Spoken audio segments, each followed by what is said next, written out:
last year? Yeah, hopefully we can forget it at some point. This is Nick Chubb, though. I mean, he's really good running, but that was some bad tackling by the Steelers. 47 yards for the touchdown. Becomes the first Browns player to rush for a touchdown of 40 or more yards against the Steelers since Jim Brown, Hall of Famer, 1958. They led it 10-9 at the break. Start of the fourth quarter, they're up 17-9. Jarvis Landry makes it 24-9. Ensuing Steelers possession, Rudolph, Chase Claypool. That's a touchdown, so it's just 24-16 at this point. Steelers get the ball back. 3 minutes to go. Rudolph, Deontay Johnson, he's open. He's inside the 10. Minute 27 to go. 3rd and goal. Rudolph, Juju Smith-Schuster. Steelers unable to convert the 2-point conversion, though, so it's still 24-22. Browns, 3rd and 1.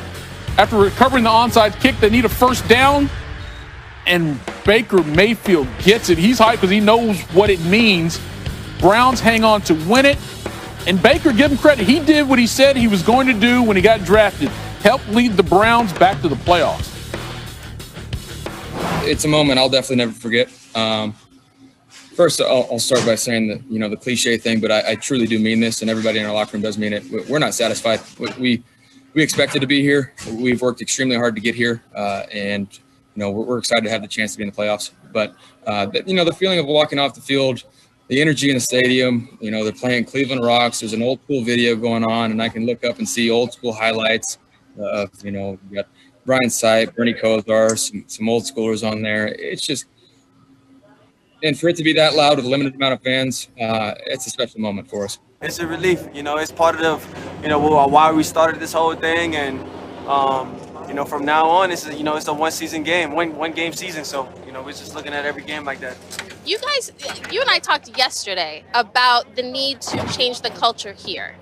Does it feel like making the playoffs, you guys making a statement, does it feel like these are different Browns and people should take note of that? Yeah, I think, and like we talked about yesterday, I think people notice that, but I also think it's in the consistency, and doing it year in and year out. But, obviously we got to create that standard, and this is the year to do that, and we put ourselves in position to have a chance, and that's all we really need. 9 and 5-10 respectively, that the Cowboys and Giants both entered Week 17 with a shot at making the playoffs. A win by either squad coupled with the Washington loss later tonight would do the trick. So Giants up 13-6, and Daniel Jones said, no, Eve, let's make it 20-6. Dante Pettis into the end zone before dropping the ball. How would the Cowboys respond? Well, fourth quarter we pick it up. They're down 23-19. Buck 20 left. Andy Dalton, nowhere to go, and throws it up in the air, and it is picked off by Xavier McKinney. Crucial interception there by Dalton. So the Giants just need a first down to end it, right? So Wayne Gallman, 2nd and 5. There's your first down, but there's your fumble. And the Cowboys, they think they've got it. Would be a huge turn of momentum.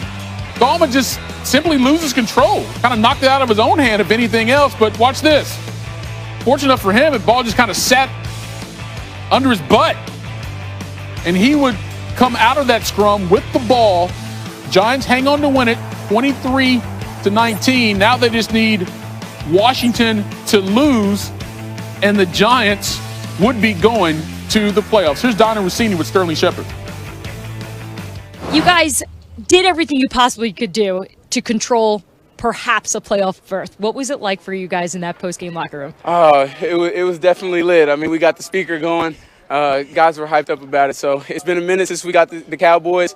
It's my rookie season, actually, the last time that we beat them. So we were really excited and glad we came out with a W. My words to the team at the end of the day was just pretty much how proud I was that they kept playing, okay? What they've been able to do, sticking together as a team, the progress we've made. And then ultimately, whatever happens tonight, let's just be ready to come into work tomorrow and do whatever we have to do. Make the right decisions tonight. Make sure we're prepared that if something goes our way, that we're ready to go ahead and play next week.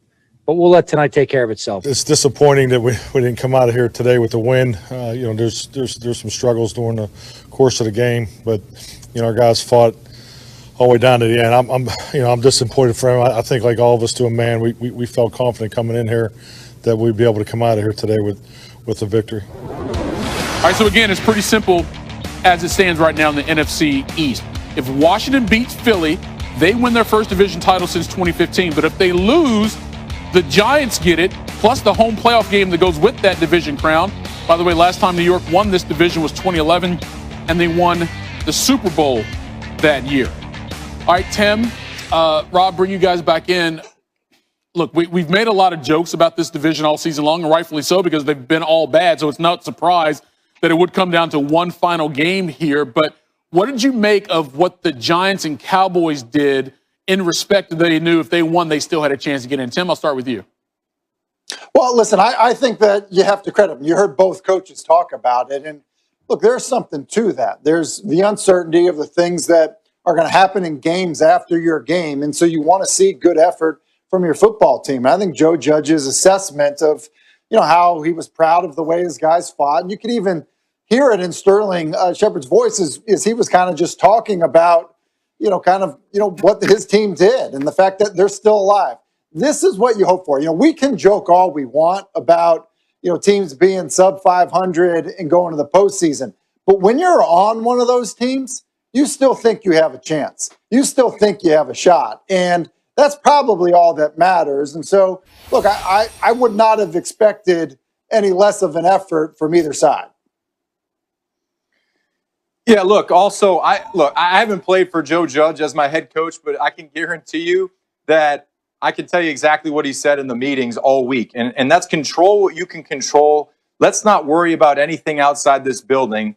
And let's focus on this week. Let's get the job done. And then whatever happens, happens. But let's be ready to go. Let's not have any excuses here. Let's not say, oh, well, we really can't control our own destiny. Just focus on your job. Focus on what you can do to help your team win. They come out with the win. And look, everyone jokes. Yeah, there's nobody out of the East that's going to do anything. But listen, at the end of the day, these are all great athletes. And when you get into the tournament and it's the playoffs, your record goes out the door. It doesn't matter what your record was. I lost to the Giants, and they were a 9-7 football team. Nobody thought they were going to get to the Super Bowl and win it, and they did. So I think that anyone that wins and gets into the playoffs, then, hey, no one has any wins.